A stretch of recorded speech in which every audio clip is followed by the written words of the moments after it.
Here are the best apps for iPhone for this year. Photoshop is one of the most robust photo editing apps you're going to get on the iPhone or pretty much anywhere else. With Photoshop on the iPhone, it's actually really easy to use. You just have some slider bars and you can change the look, the feel of your image, the exposure, and even use a bunch of presets to make your photos have a different sort of style. The Photoshop app takes all the most powerful features from Photoshop and basically makes them easy to use in a drag and drop way. So pretty much the learning curve is maybe 10 or 15 minutes, and then you can start creating really amazing images. Pocket is an app that will save you time and lets you curate content from the web. Pocket lets you access content from everywhere online on your device through a cloud account. So you can download articles, videos, and other content that you want to watch when you are offline, for example on Wi-Fi, save it to your Pocket app and then watch it without consuming any data. Pocket is integrated with over 1,500 apps, all the most popular news services and social media sites. And they have a cool feature where you can simply email them a link to the web page where your content is, and they'll save that web page and the content for you to consume at a later time.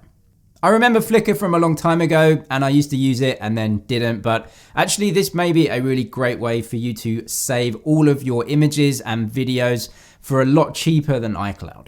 iCloud is damn expensive, to be honest, especially if you've got a lot of images and videos on there and other stuff.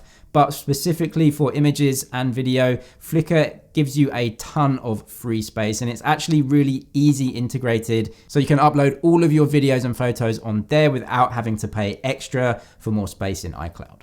Adobe Acrobat Reader is obviously a PDF reader, we all know this one, but it does have some extra features that you'll get over and above having that Keynote app on your phone, which most of us delete anyway. It's worth a download, especially if you are working and have a lot of PDFs on your phone, because you can download, read, and edit the PDFs all in this app. Notion is a great app and it's what the modern internet is all about, an online cloud-based workplace. Evernote is really good too, but Notion is more of a shared workspace for people. If you work in a small company, you need to get things done, or if you're a student in a group completing a project, Notion is an amazing way for everyone to get together and basically save all of their ideas and progress online in one space. Notion also has something called wikis, which are just a way to get a group together, a list of really important information and data points, projects, tasks. They can all be put out on screen and accessed by everybody in the group. This is perfect for small businesses, small teams, companies, students. Personal use is free as well, so if you have a small group of people working together, Notion is going to help you so much. Instagram is boring. That's just my opinion anyway, but I really like VSCO or VSCO, whatever you want to call it. Remember how you used to use Facebook and then didn't? Yeah, I think Instagram's going the same way. And VSCO is a really cool app that is actually still cool because it's got this kind of underground feel about it and a lot of artists are on there. This app is still photography focused, and actually as soon as you go on there, the community is really awesome. There are some really thought-provoking and amazing art pieces, images, and storytelling on this app. This app is also an editor though, so you can actually use the app to take photos or load images into this, use a bunch of really great filters to make your images look awesome.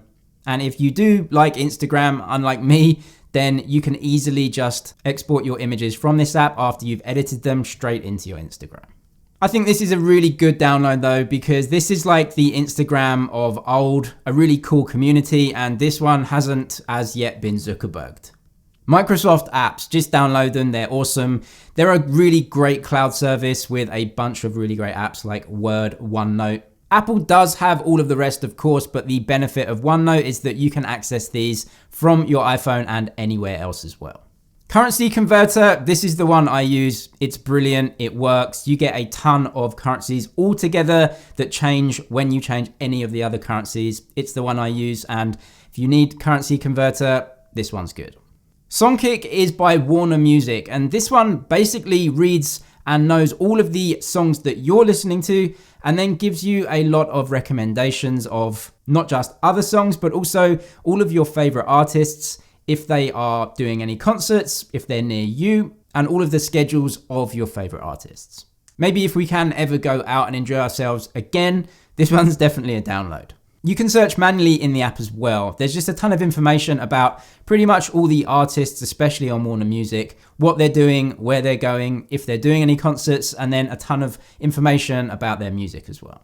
If you use an iPhone, you may well be using a HomePod as well, but the problem is that Apple and Spotify don't really like each other, and it's kind of difficult to get Spotify where you want it to be, so TuneIn Radio may be a great alternative. Over 75 million users stream radio stations, news, music, podcasts through TuneIn Radio. The audio is free but ad supported. There is, of course, a paid version when you get rid of the ads as well. If you do go for premium, it's $9.99 with a 7-day trial. And yes, some of the Spotify own podcasts aren't going to be on there, but there is a lot of options for most people in this one. Habitica is a really unique app that helps you, in their words, gamify your life. So it helps you track things that you need to do daily. So it's basically a task manager, a scheduler. You can put your aims, objectives in there, and this can range from anything you want. You can tell the app that you want to go to the gym that day. You can also tell the app that you have maybe some work that you need to complete by a certain time. The difference with this one though is it turns the entire thing into an RPG game where you can basically unlock achievements, move up the ladder into higher tiers if you complete the tasks that you set yourself.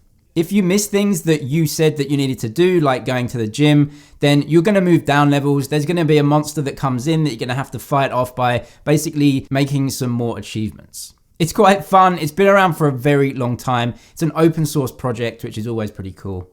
It is free, but you can donate for the app because everything is done in an open source way. Duolingo is one of the best language learning apps. So if you've ever fancied learning another language, then this might be for you. It took me about 4 years to learn Chinese and I was in China, but when I actually started, I used apps like this, just learning the basics. So Duolingo turns everything into a game. You have daily achievements and you'd actually be surprised how much you can learn and remember just by 5 or 10 minutes a day with this app. Duolingo does have some paid options as well, but to be honest, for the basics and for most people, you can get away with the free version. It is ad supported, which isn't that intrusive. Over 300 million people have used this app. If you are looking to learn a language, it's definitely a first stop. Velo is a really cool movie editor for the iPhone. iMovie is great, but Velo does have a ton more features and more modern stuff like stickers, GIFs, animations, and text that you can put over your videos. You can easily cut clips, add transitions, other themes to your movie clips. This has a lot of extra and cool features that I think a lot of people will like. You can add really cool transitions, themes, colors to all of your movie clips. Really easily change the aspect ratio as well. If you shot something in landscape, you can definitely zoom in, change it to portrait mode. It's worth a go if you want to create some cool video clips and have a few more options than the stock iMovie app on the iPhone. Widgetsmith is a great tool that sprung up after Apple introduced iOS 14 and the ability to have widgets on your home screen. There are a bunch of other widget apps as well, but Widgetsmith was one of the first to really capitalize on all of this. So on Widgetsmith, you can have calendars, dates, put in your own text, even upload a bunch of your images to look at on your home screen in the widget. You can display pretty much anything in these widgets though, global time, photo albums, reminders, and yeah, pretty much anything. Another app that I really like for this though is called Photo Widget app. That's focused on really giving you the photos, but Widgetsmith does that as well, plus a bunch of other features. Color widgets is another one too, which I think looks really great to have on your home screen. But as time goes on, there are more and more apps that are taking advantage of all the features that widgets can have.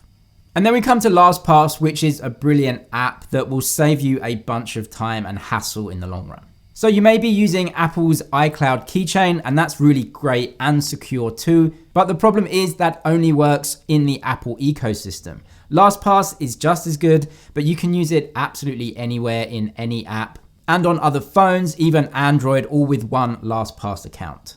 Lastpass is really secure and it basically gives you one password for all of your accounts, but you can also use it with Touch ID and Face ID as well. The main advantage of Lastpass over Apple solution is that it's available for Android, Windows, and iOS, meaning that all of your passwords, whatever system you're on, is all going to be with Lastpass. But that is 15 of the best apps for the iPhone this year. Let me know your favorite app, the one that you use the most, or the one on this list that you might want to give a download. That's it for this one though. Thank you for watching. Thumbs up if you liked it, and I'll see you in the next one.